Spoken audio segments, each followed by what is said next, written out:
what else we got? Rasha, close your eyes and listen. Do I? Okay.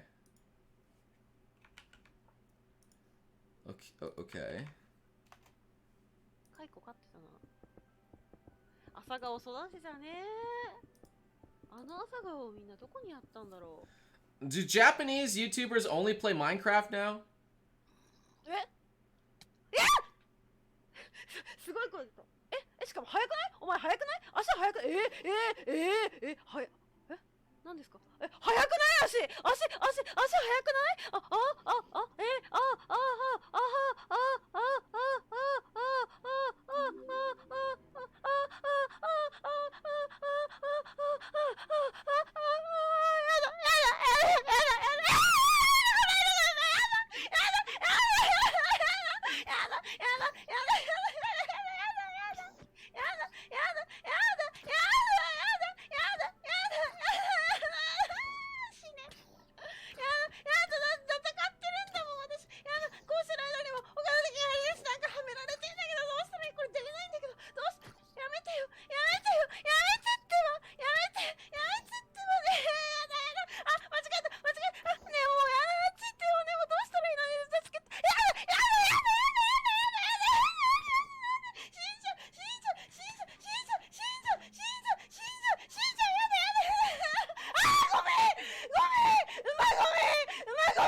？Okay, I don't know how I feel about that.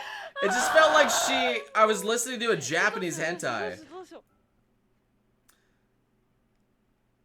There's no way someone actually reacts like that to a little baby motherfucker like that. When she had full iron armor. Just make you realize how much hentai you've watched in your life. We're ruined. Like a horror movie, maybe? I don't know. She had full iron armor. She had a pickaxe at least that she could have used to fight it off. She had to be experienced in Minecraft fighting zombies and stuff, considering she's been building a base and had like a horse and has seen things before. Like, that's obviously like played up. So I don't know, dude. I don't know. This seems really dumb.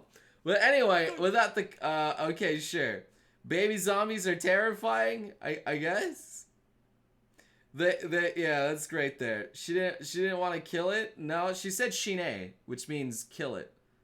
So, yeah. Yeah, she wanted to kill it. Okay.